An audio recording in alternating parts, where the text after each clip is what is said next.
अस्सलाम वालेकुम dear viewers, मैं हूं Wahid Wazir. Welcome to my YouTube channel. तो इस वीडियो में हम डिस्कस करने वाले हैं सोमेटिक हाइब्रिडाइजेशन।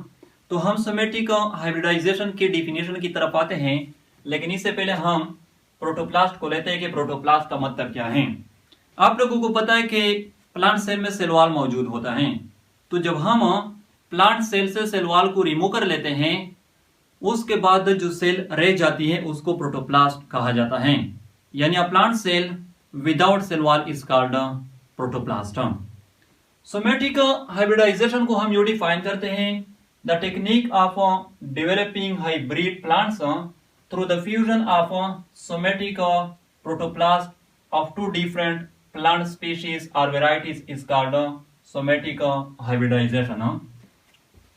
सोमेटिक हाइब्रिडाइजेशन जो है ये एक टेक्निक है या एक प्रोसेस है जिसमें हम टू डिफरेंट प्लांट स्पीशीज से या टू डिफरेंट प्लांट वेराइटीज से सोमेटिक सेल को आइसोलेट कर लेते हैं, फिर उससे हम सेल वॉल को रिमूव कर लेते हैं, फिर जो प्रोटोप्लास्ट होते हैं उसको हम फ्यूज कर लेते हैं, जिसके नतीजे में हाइब्रिड सेल्स बन जाते हैं। फिर उस हाइब्रिड सेल्स को हम टिश्यू कल्चर के थ्रू कंप्लीट प्लांट में डिवेलप कर लेते हैं, और जो प्लांट हम डिवेलप कर लेते हैं वो हाइब्रिड प्लांट्स होंगे। यानी उसमें उन दोनों प्लांट्स के कैरेक्टरिस्टिक मौजूद होंगे जिससे हमने सेल्स को आइसोलेट किए हैं।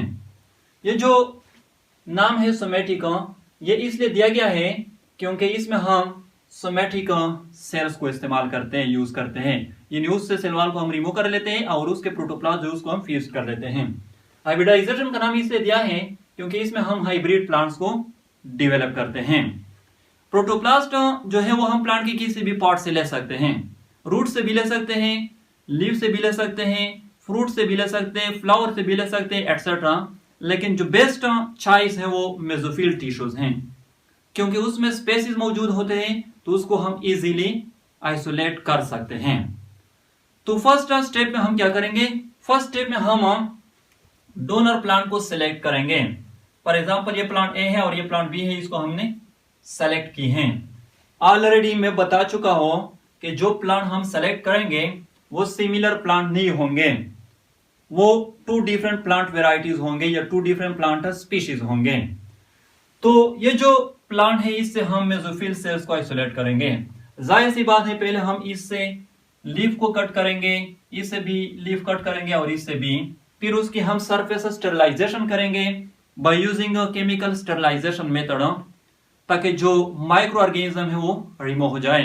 फिर लीफ से हम मेसोफिल सेल्स को आइसोलेट करेंगे।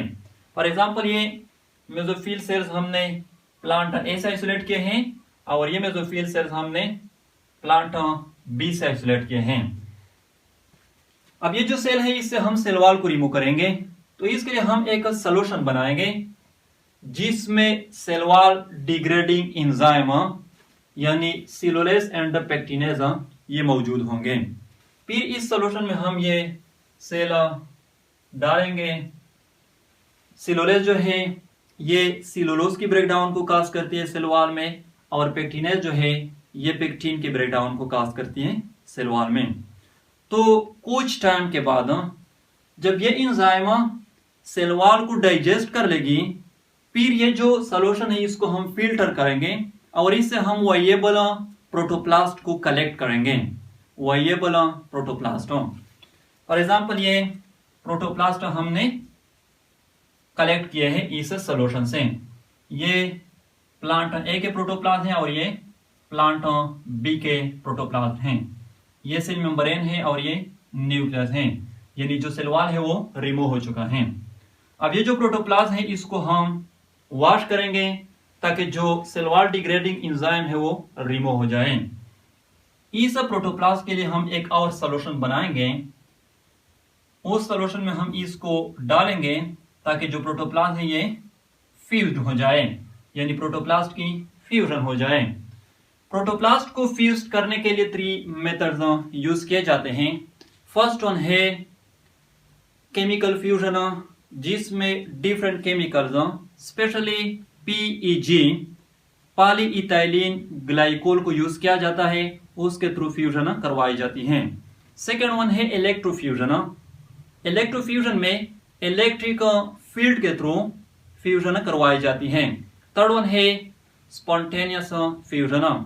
स्पॉन्टेनियस फ्यूजन में नेचुरली जो प्रोटोप्लाज्म होते हैं वो कांटेक्ट में आ जाते हैं और उसकी फ्यूजन हो जाती हैं। तो फर्स्ट स्टेप में यानी पहले जो सेल मेम्ब्रेन होंगे वो एक दूसरे के साथ फ्यूज हो जाएंगे और इस तरह की स्ट्रक्चर जो है वो बन जाएगी। ये प्रोटोप्लाज्म है प्लांट ए का और ये प्रोटोप्लाज्म है प्लांट बी का। यहाँ पर ये जो सेल मेम्ब्रेन है ये फ्यूज्ड हो चुके हैं। नेक्स्ट स्टेप में ये सेल मेम्ब्रेन कंप्लीटली मर्ज हो जाएंगे और एक सिंगल सेल जो है वो बन जाएगी। इस सिंगल सेल को हेटेरोकैरियन कहा जाता है। हेटेरो का मतलब है डिफरेंट, कैरियन का मतलब है न्यूक्लियस। यानी इस सेल में 2 डिफरेंट न्यूक्लियस जो है वो मौजूद हैं। नेक्स्ट स्टेप में ये जो न्यूक्लियस है ये भी एक दूसरे के साथ फ्यूज हो जाएंगे और एक दूसरे के साथ मर्ज हो जाएंगे कंप्लीटली और एक सिंगल न्यूक्लियस जो है वो बन जाएगी और एक कंप्लीट हाइब्रिड सेल जो है वो बन जाएगी। अब ये जो हाइब्रिड सेल है इसके लिए हम एक और सॉल्यूशन जो है वो प्रिपेयर करेंगे ताकि उसमें ये सेल वॉल को रिजेनरेट कर लें। तो आफ्टर सेल वॉल रिजेनरेशन ये जो सेल है इसको हम टिश्यू कल्चर के थ्रू केलस में डेवलप कर लेंगे। केलस जो है आप लोगों को पता है कि ये मास होती है अनडिफरेंशिएटेड सेल की, अनऑर्गेनाइज्ड सेल की। यानी केलस के जो सेल होते हैं वो मेरिस्टेमेटिक स्टेट में होते हैं। अब ये जो केलस है इसको हम प्लांटलेट में डेवलप कर लेंगे, स्मॉल प्लांट में डेवलप कर लेंगे और ये जो प्लांटलेट होगा ये हाइब्रिड प्लांट होगा। इसमें प्लांट ए और प्लांट बी दोनों के कैरेक्टरिस्टिक मौजूद होंगे। अब मैं आप लोगों को वो प्लांट बताना चाहता हूं जो इस टेक्निक के थ्रू डेवलप किए गए हैं। यानी मैं आप लोगों के साथ वो प्लांट शेयर करना चाहता हूं जो सोमेटिक हाइब्रिडाइजेशन टेक्निक के थ्रू डेवलप किए गए हैं। तो फर्स्ट जो प्लांट है वो है रेबेज। रेबेज हाइब्रिड है केबेज और रेडिश की। इसको 1928 में सोमेटिक हाइब्रिडाइजेशन टेक्निक के थ्रू डेवलप किया था। सेकेंड वन है पोमेटो।